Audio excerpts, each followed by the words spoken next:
Et ça fait quelques mois que Draxler, tu as l'impression qu'il a plus vraiment envie, quoi. Et ouais, je suis contrarié. Non, c'est un grand mot. Hein, je vais bien dormir ce soir quand même. Mais j'aime beaucoup ce joueur à la base. Et mon fiston qui est là ce soir, c'est un de ses joueurs préférés. Et je sais que techniquement, c'est quelqu'un qui est capable de faire des trucs incroyables. Sauf que tu es obligé de reconnaître que depuis quelques mois, voilà. Et je serais très curieux de voir les stats, alors le nombre de kilomètres parcourus, même si ça résume pas tout, le nombre de courses à haute intensité qu'il peut faire dans un match, ça commence à être un peu plus parlant de ton investissement. Et t'as beau jouer au Paris Saint-Germain, à un moment donné, quand tu joues au niveau, il faut cavaler, il faut courir, il faut te démarquer, le placement, le replacement, etc. Et après, tu le vois beaucoup moins qu'avant parce que finalement, on le trouve pas. Et ce soir, il est transparent. Il joue pas beaucoup, quoi. Et d'autant plus, imagine, toi, t'es à la place de Sarabia, t'as pas les boules de commencer sur le banc ce soir. Ouais, sauf si c'est peut-être quelque chose qu'anticipe un petit peu Tourelle et il préfère mettre un Draxler ce soir et laisser Sarabia un petit peu au frais aussi pour pas prendre trop de risques non plus. Mais en tout cas, Draxler, c'est l'archétype du beau joueur. Ouais. Qui est du bon joueur, mais qui pourrait être très bon, mais qui n'a pas envie de se faire mal pour être vraiment et pourtant, excellent. Les périodes où il a eu envie de se faire mal, quel joueur, quoi. Quel joueur. Mais on lui accorde une passe décisive ce soir ou pas, du coup? À Barsal. Bah ouais, moi j'en ai. Ah oui, putain. C'est terrible, c'est terrible. Faut exprès de lui donner.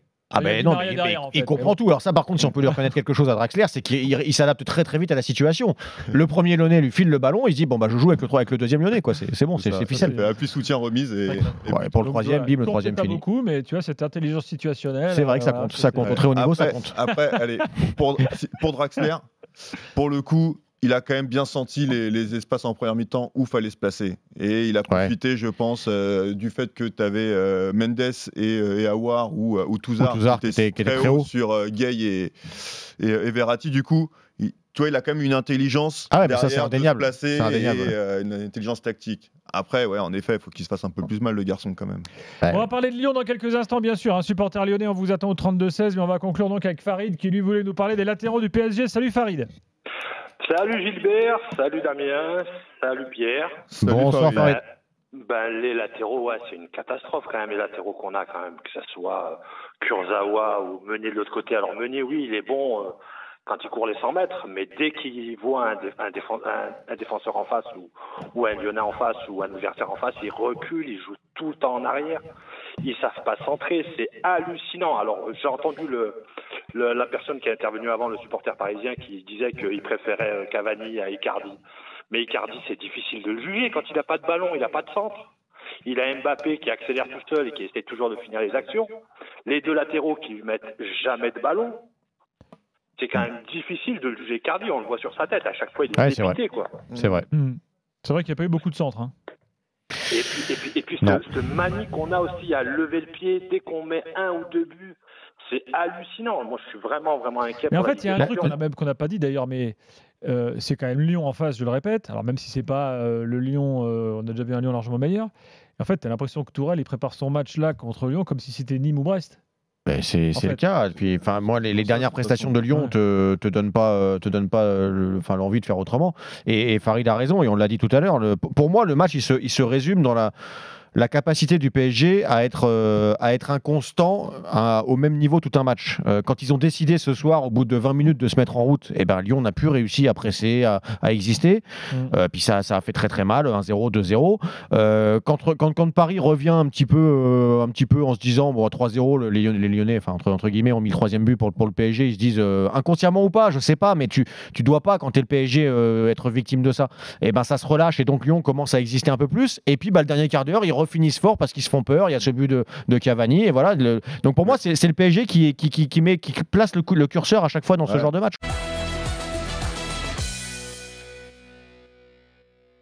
Vous metteriez Cavani titulaire contre Dortmund ?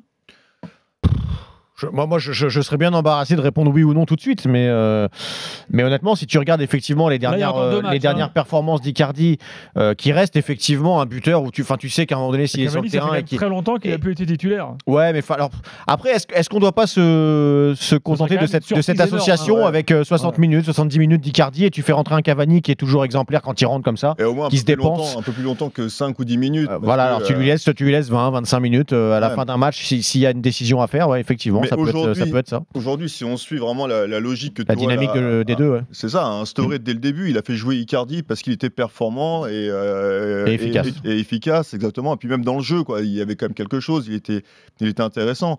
Mais maintenant, faut avouer qu'il est muet depuis un moment. Il est en manque de réussite. Et puis même, ça se ressent dans ses attitudes. Il y a oui, tu sens qu'il est plus comme ces 2 premiers mois. Manque de confiance, quelques gestes de frustration par moment aussi. Et aujourd'hui, ça se joue. Il y a un match à Dijon, il me semble, en milieu de semaine. Et il suffit que Cavani plante encore une fois ou deux. Et au bout d'un moment, il faut. J'ai dit 2 premiers mois, mais c'est plus que 2 mois quand même pour Icardi en forme. C'est un peu plus que ça. J'ai été un peu pessimiste. Mais ouais, non, je te rejoins. Alors après, il y a autre chose que l'efficacité dans la tête de Tourelle pour comparer et trancher entre les deux hommes. Je pense que c'est l'association et la complémentarité qu'il peut avoir avec Neymar, avec Mbappé. Et je pense que Tourelle croit plus en celle avec Icardi que celle avec Cavani. Après, là, pour en revenir sur Cavani, parce que, ok, il marque son but, et c'est magnifique, mais qu'est-ce qu'il fait ? L'appel initial qu'il fait sur ce but, justement. Le petit 3 pas en arrière. Ensuite, il fait pas en arrière. Il coupe, premier poteau, ce qui fait que ça attire. Il emmène du monde. Et par contre, Mbappé, il a une vista magnifique sur ce coup-là de jouer Di Maria. Mais après, c'est-à-dire que Di Maria est presque obligé de lui donner. Parce que le Di Maria, on connaît, c'est comme un Robben, il peut la jouer tout seul. Il aurait pu la jouer tout seul. Voilà. Mais c'est trop beau dans son appel. Ouais, c'est trop beau. Il se sent obligé de la donner. Et d'ailleurs, ça peut nous emmener à un autre point, sauf si tu veux continuer à parler de Cavani. Mais ce but, pour moi, est le parfait symbole de ce que peut être le PSG qui joue ensemble, qui joue collectivement. Et là tous les talents sont mis en exergue et c'est quasiment inarrêtable. Comparé au PSG que je revois un peu plus depuis 2-3 matchs où tu as 2-3 joueurs, Mbappé, Neymar de temps en temps, mais Neymar est tellement en forme en ce moment qu'il arrive à faire la différence. Mbappé un petit peu moins parce qu'il est un peu moins en réussite. Où ça commence à rejouer un petit peu les coups un peu tout seul, peut-être attiré par la statistique, attiré par vouloir être celui qui est décisif. Et ça, faut pas qu'il. Tu es en train de dire que Cavani symbolise l'inverse en fait ? Un petit peu, et c'est ce qui faisait la force du PSG quand ils sont passés avec ces fameux entre guillemets 4 fantastiques où les mecs à un moment donné tu t'es dit ils ont compris que ensemble quand s'ils jouaient ensemble ils pouvaient jouer comme ça.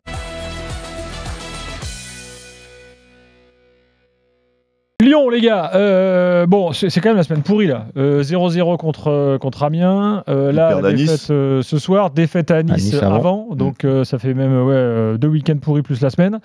Et le classement je le cherchais là, le temps que j'arrive à me connecter, mais je ne sais pas pourquoi ça ne marche plus. Bref, je crois qu'il y a 16 points de retard, voilà, sur Marseille. Le podium c'est mort. 33, Marseille 49, c'est ça. Ouais. Il y a quand même. C'est un gouffre. Ils avaient l'habitude de faire des grosses remontadas et à la fin d'arriver sur le podium. Mais au plus, au-delà de ça, c'est l'attitude dans le jeu. Il y a tellement de carences d'un point de vue individuel parce qu'il y a des naufrages, en fait, des naufrages collectifs. Et après, tu as quand même des grosses carences individuelles. Et ce soir, franchement, on parle des latéraux du PSG, mais les latéraux de l'OL, c'est quand même pas fameux non plus. Puis la bonne série qu'avait eu Lyon, moi je disais que, à un moment donné on parlait de le retour lyonnais sur le podium, c'est sûr, machin, ils ont pris des points, etc. Depuis que Rudy Garcia était là, il y avait au moins des résultats. On sait très bien que pour durer sur une vingtaine de matchs et même un peu plus, il faut aussi que les contenus s'améliorent au fur et à mesure pour que ça t'apporte des garanties et que tu dépendes pas à un moment donné d'un coup de Dembélé ou d'un poteau et là c'est finalement ce qui arrive à Lyon, c'est que le contenu ne s'améliore pas et tu dépends toujours de fait de jeu, d'un but de ton attaquant ou d'un raté de ton attaquant et tu peux pas t'appuyer là-dessus pour avoir une certitude de revenir sur une équipe qui a même Rennes, Rennes est à 8 points. C'est compliqué. Hein. Non, mais t'es quand même, avec l'effectif que tu as, tu dois proposer autre chose. Alors, si ce soir, on doit faire attention plus au match de soir et au plan de jeu qu'il y avait ce soir, à savoir, encore une fois, ces 2 milieux de terrain qui devaient, soi-disant, couper le jeu de Verratti et de Gueye. Ça a complètement foiré. Et presque à la limite, dès qu'ils ont fait rentrer Toko Ekambi et dès qu'ils ont trouvé un peu de profondeur, alors avec un plan de jeu un peu moins ambitieux, un bloc un peu plus bas, mais compact, cohérent. Et puis avec de l'espace dans le dos des défenseurs parisiens. Dès que ça joue en première intention, dans des phases de transition, c'était peut-être plus en adéquation avec les joueurs qu'ils avaient sur le terrain. Malgré tout, il y a quand même quelques fulgurances, quoi. Oui, mais c'est ce que je dis. Des fulgurances, tu peux en avoir parce qu'il y a de la qualité individuelle, il y a du talent dans cette équipe. Mais tu peux pas t'appuyer là-dessus pour t'apporter des certitudes sur la durée de revenir tranquillement au classement. On a Paul Louis qui sort du stade, qui est supporter lyonnais. Salut. Salut les gars, salut l'équipe, Gilbert, bonjour. Salut Louis. Ouais, nickel. Bon, quel constat tu fais là sur la prestation lyonnaise? Bah écoutez, moi je vais souvent au stade voir mon équipe, même si j'habite en Normandie. Bah écoutez, je suis pas étonné, hein. Je m'attendais pas à grand chose ce soir face à Paris. Surtout, même s'il y avait des absents, il y a quand même une armada offensive qui est assez conséquente, notamment avec Mbappé et surtout Di Maria, dont j'avais peur, qui a marqué le premier but. Donc voilà. Après, pour moi, on leur donne 2 buts à Paris. Le deuxième et surtout le troisième but avec Thiago Mendes, qui est toujours autant en fraise depuis son arrivée à Lyon. Donc voilà, je suis pas surpris. Après, j'ai quand même 2-3 satisfactions à tirer, c'est-à-dire Terrier qu'on avait quand même perdu sur un malaise il y a 2 matchs. C'était un peu compliqué, je pensais que ça allait être dur, mais il a été quand même très juste techniquement. J'ai trouvé Touzard plutôt à l'aise techniquement par rapport à d'habitude. Et voilà, après on a Toko Ekambi qui pour moi aurait dû être titularisé dès le début de match, parce que Ryan Cherki, oui, c'est vrai que on l'adore, c'est un bon joueur. Mais c'est compliqué pour lui et on avait plus besoin de vitesse dans le dos de la défense donc Toko Ekambi aurait fait l'affaire, je pense. Oui, moi je suis assez d'accord là-dessus. Oui. Bon. Disons que le plan de jeu voulu par Garcia pouvait pas matcher avec le profil effectivement de Cherki, ou en tout cas si tu mettais un Cherki, il fallait mettre autre chose à un autre endroit avec qui apportait de la profondeur et de la vitesse. Je suis d'accord, parce que Cherki, c'est jeune, on le met pas titulaire contre Amiens à la maison, donc qu'est-ce qu'on va le mettre au parc voilà, je sais qu'il y a de la qualité technique, mais pareil, Cacré, j'aurais aimé voir Cacré, parce que Cacré, moi j'allais revenir là-dessus, je suis d'accord avec toi, Paul Louis. Comment ? Je suis d'accord avec toi, en fait, ce gamin, alors on ne veut pas s'enflammer, mais quand tu le vois jouer contre Bordeaux, il répond présent. Quand même, il a une certaine maturité dans le jeu, tu vois, il va de l'avant, il a de l'envie. Franchement, j'étais agréablement surpris par ce garçon, quoi. J'aime beaucoup. Aucune timidité.